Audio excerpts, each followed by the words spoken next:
Hello guys, welcome back to the channel. Hope you're doing well. I've got Wads in the building, so how are you? I'm very good, Dan. How are you? I'm so well, thank you. We were just saying off air how busy it is before we start a minute with transfers. Winning last week and then transfer business, it's all happening. It is. I'm happy about that, to be fair, because it was going quite slow. Um, After that rain game at the start of the month, we were all saying, "God, we're getting relegated here. What we're playing at?" I wasn't quite as negative as that. It was concerning, but yeah, it's just good that we've actually got some activity happening now. Obviously, since that game of a Turner coming in, Montiel as well, which kind of came out of nowhere the last week, which is good. I'm very curious to see what he does for us. Obviously, since last night, we've got this Andre Santos guy coming in from Chelsea, apparently on loan, he looks like a fantastic prospect. I don't know a huge amount about him, but I look forward to that one. And the Murillo guy, who is already very popular with chants I've seen on Twitter, which is rather funny. That another Sevilla player, that Acuna guy, however you say his name. Yeah, we've been linked with all of a sudden loads of players, and that Nigerian left back from Porto. It's all happening, isn't it? It's good to see, to be honest. I know we're not used to having like such quiet summer like the last couple of years, but now it seems to like all just clicked in together and even some of the sounds making, I'm like, two World Cup winners, um, two Brazilians. I mean, we're all looking very like South American team at the minute. Honestly, I did a tweet about it, just saying how on earth have we gone from being a bog standard championship side to this in like a few seasons? Like we're signing not just in the Premier League, but we're signing World Cup winners and Brazilian wonder kids. It's all a bit too much, really, but I'm not complaining. It's amazing, really. Just long may it continue. Yeah, yeah, definitely. It's really really nice to see, and I mean, going off from a really positive result against Sheffield United, I know more second half. Yates turned the game on its head when it came on, but I mean, it's just nice to get that win, and even though we left it late, it's nice to get some points on the board. Yeah, I mean, yeah, he made the difference in that last 20 minutes, wasn't it? I don't know why he didn't start. Yeah, everyone was really surprised that he was on the bench. Is he got an injury or something? But no, I'm really confused about it. And he just showed straight away. Anyone that slags him off still somehow, that's why he's so important. He comes on, he gets stuck in, makes a difference, lifts the team, gets everyone rallied up, and we were kind of lacking. The start of that second half was awful from Forest, and we were lacking Yates vibes massively. We really needed him in that midfield and just the whole team. As soon as he came on, and Alanga as well, and Wood, it all like changed very quickly, and suddenly we looked much more composed because we looked really poor out of nowhere really. And we should have really scored a few more in the first half to make it a bit more comfortable.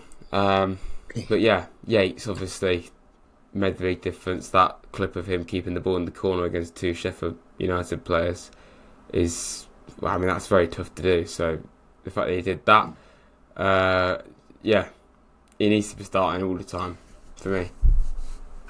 Yeah, yeah, definitely. I mean, what did you take to the Wood substitution? I don't know how it was in the main time, but where I was, quite a few people questioned it, and I made a comment straight away like it was going now. Man me of the Man City all day long. Yeah, well, yeah, literally the bloke next to me just said, "We want to go on and bring him on. What we're doing." I can kind of get why he said it because, like, he Yeah. hasn't produced for us. But I've always been kind of like, I've been in that category of people saying, "Oh, he's not good enough. We need to upgrade him, and he could just be a backup player." But I've always said Well, he is a proven Premier League striker, so there is quite clearly a player in there. It's just that we're not Mhm. seeing it. Like, for years, watching Chris Wood, mainly at Burnley, score goals regularly. Like, he wasn't scoring like 20 goals a season, but he was getting like 10, 12 goals most seasons of Burnley. And that's tough to do in the Premier League, especially for what Burnley were. They were like bottom half all the time, most of the time. Um, so the fact that he did that was a really. I wasn't like really excited when we signed him. I was kind of like thinking, oh, I'm sure we can do better than him because he's kind of fell off. Going to Newcastle didn't really work. Then he comes to us and immediately looked out of his depth. Like he didn't look very fit. But I think that's because he wasn't playing football regularly for Newcastle. He'd been a real reserve for them, used very sporadically. So I don't think that helped at all for him. And I think maybe getting the injury might have given him a new lease of life. Like since he's come back, he's refreshed. He's ready to go. He's settled into the club, and he got that goal against City, but it was only a tap in. I'm not complaining. It was an amazing moment. But yeah, that goal he scored last week was a proper striker's header. Like you love to see that kind of thing, and I really hope he can continue to prove people wrong. Me included, because it was a great goal. He's a very, very different sort of option and player to Awani. There's still an argument to go and get a striker, because is Hwang going to be good enough? What's he going to offer? But I do think we've got an option there in Chris Wood that if he can keep doing that, we can definitely trust him now, because a lot of people were comparing him to Shelvey. A completely different thing, honestly. We signed them both in January. They both failed to make an impact at the time, but Shelby was always in bad books from the minute one. It looked, he didn't look like at home in the team, and he was causing trouble, and it's just been completely pushed away. Whereas Wood, you got to give him credit. He kept his head down. He tried to work hard to get fit and to get back to the form that we know he can get to. And yeah, I'm really happy for him. And he seems like a really good professional as well, in the way he speaks in his interviews. So yeah, I really hope we can see more of it. I've been saying it all week. Wards, when you look at a modern day football now, they're like a one day, whereas Chris Wards is more of an old fashioned number 9, if that makes sense. And Yeah. you see that difference completely to before and after. Yeah. Well, Taiwo is that classic, like bully of a striker, like really physical, charges forward. Like it's just incredible to watch Taiwo run with the ball. Like he's improved so much. Right, he got that goal against West Ham at the start of last season, but he was very up and down. He was missing quite a few big chances. Whereas now he's so clinical. Like every chance he gets, he normally puts it away and gets into the right positions. He looks fantastic. It's a shame he had that injury last season, but since he's come back, he's been a completely new lease of life. And yeah, 6 Premier League games in a row he scored, and I just hope he can keep doing it. Like he really is that important. It does concern me that if we don't have a 1A at any stage, how will we cope? Like no matter how good Wood can become, he's not a 1A. So this is why I do get the argument to get a striker in. But yeah, a 1A is just fantastic. But like you say, Wood's a very different sort of option. Obviously older than a 1A, and a very different sort of player. And I think in ways that's a good thing. You've got if Taiwo's methods of just running at defence and causing problems, getting stuck in, it isn't working, then just get a good old fashioned forward on like Chris Wood, and he can just put away a couple of headers or tap ins, and they all count, they're all goals. So yeah, very true, very different sort of players. Yeah, definitely. I mean, there's just been a bit of breaking news actually. Just I know when this video will go out, but Tyree Spawner has completed permanent move to Derby. Oh, that's a shame for him, What's your isn't it? thoughts on it? Yeah. I mean, I just says it all. I don't. honestly, right, it's happened before. Of course, players have gone between Forest and Derby, but it's not happened for quite some time. Like, I don't remember the last player that we sold to Derby or we bought off Derby, so it's quite weird. But what makes it even more funny and poignant to us is the fact that this is the first time it's happened in a long time. And it's happening now. Yeah, We're in the Prem, and they're in League One, and they're buying one of our cast-offs that's never going to get into our first teams. Like, we're just helping out our old rivals down the road that are in a massive mess in the third tier, giving them one of our youth prospects that isn't ever really going to get into our team. So I look at it as a way of giving them some charity and something back. You know, they're in League One. You got to feel sorry for them, I suppose. yeah, definitely. Uh, but yeah, completely. But yeah, I mean, thinking about tomorrow's game against Man United, how you feeling going into it? Well, our waveform suggests it's going to be not the most pleasant watch, but obviously I've been saying since we played that game against Liverpool in April, I think it was, and we played really well from the get-go. By far the best we played away from home at that stage. The Brentford game after that, we threw it away at the end, but it was a great performance overall, I thought. Chelsea we drew, Palace we drew, took Arsenal to the wire right at the end. The games have really improved, but ultimately we've only got 2 points in those 5 matches where we have actually looked, well, competent on the road, because we looked absolutely woeful. That Leeds game where everyone thought we were going to get relegated after that, and no one could have seen it turned around like it did. So, yeah, I'm feeling more positive in terms of our performances away from home, but we're still ultimately struggling to win. And unfortunately, I don't see it happening in the next 3 away games because it's Chelsea, Chelsea, and the 2 Manchesters. So it's tough to see us winning any of them. Ideally, we need to get at least a couple of points from one of them. Going back to the Arsenal game as well, I don't think we could. It's no matter who we're playing, right? It's still quite disappointing if we lose all 4 of them.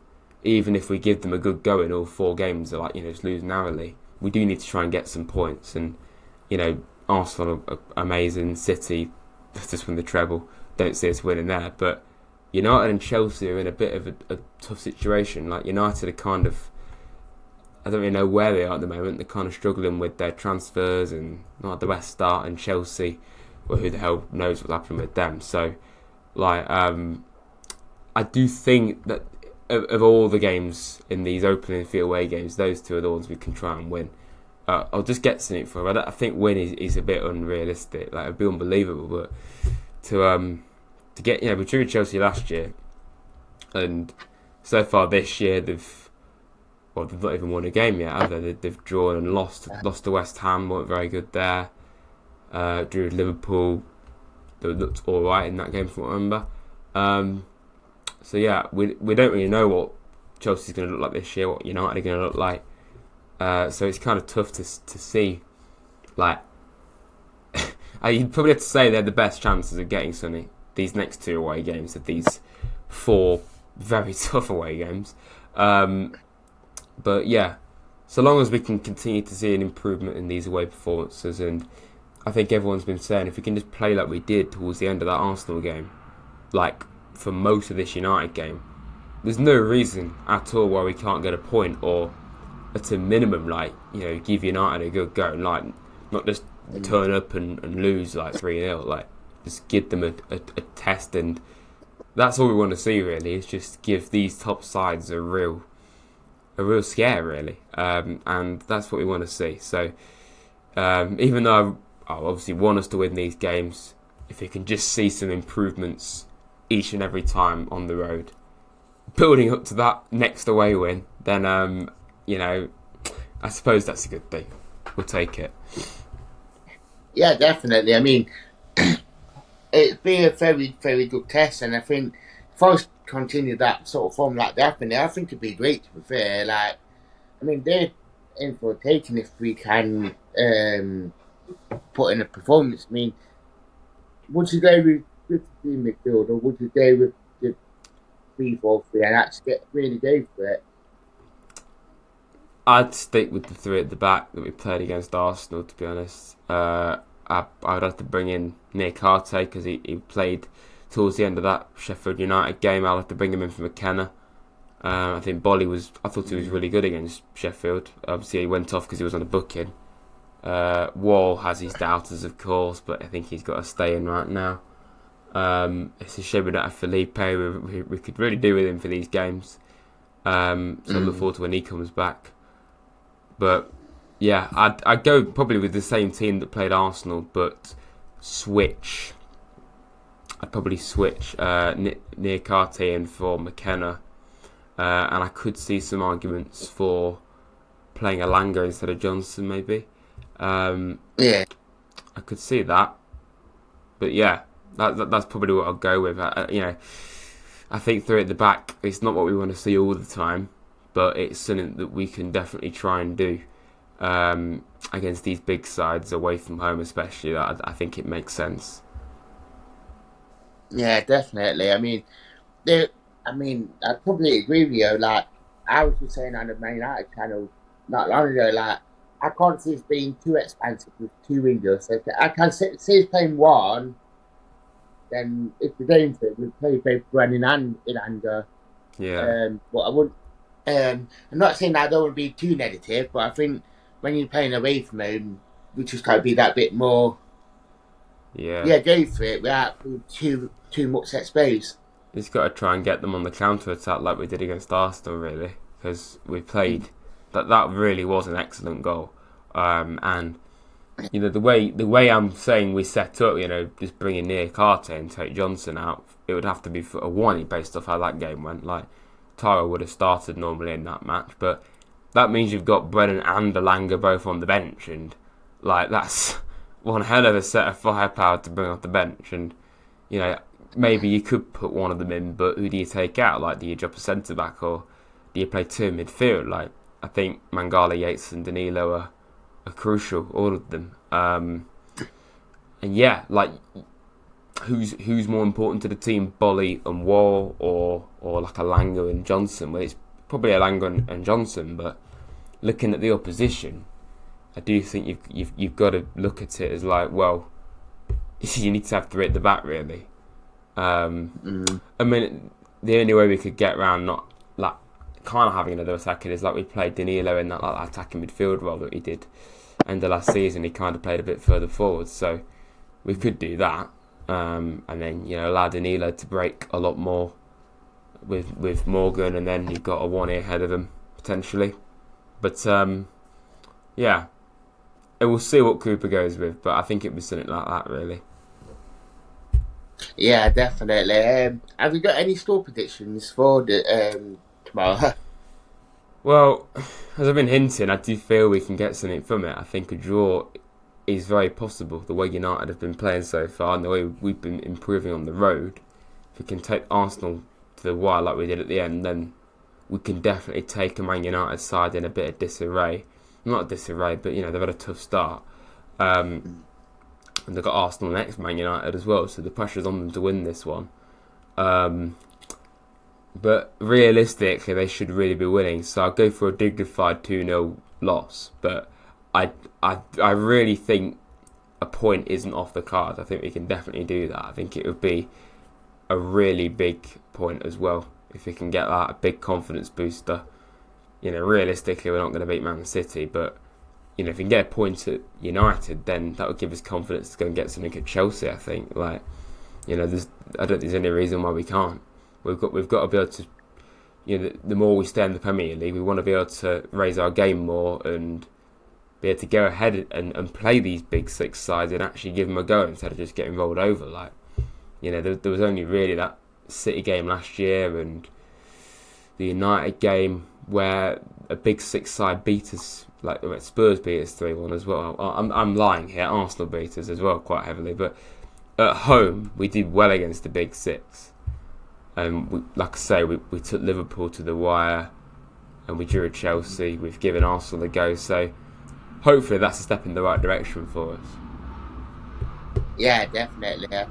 I do agree with you. I've been saying 2-1 Forest for some reason. Just I don't know. I just feel going into mode with that bit of optimism, which is scary. It's Yeah, so I've after got the some way. optimism as well. I do. Yeah. I don't know. It's just one of them ones. You know when you got a good feeling. Well, I hope you're right. I'd love to see us win that one. Be amazing. Yeah. Do you want to say about your socials? Yep, everyone, please come subscribe to Rads. Trying to get 6,000 subscribers. My Twitter is remarkable. I tweet a lot of very good stuff, I think. Yeah, just come and follow it, really. That's all I'm saying. And make sure you subscribe to Dan, of course, because why wouldn't you want to subscribe to Talk Forest TV? You know what I mean? Thank you. Thank you for that. Obviously, I say it all the time, but once I've got the two certified, There you it's go, headed to everyone. yeah. You don't need any But more yeah, thank you. motivation now, everyone. Q You got certified. all the motivation you need. There you go. Yeah, but yeah, thank you for watching, guys. Thank you for coming on, lads. No problem. Thank you. So I'd like to say thank you and goodbye.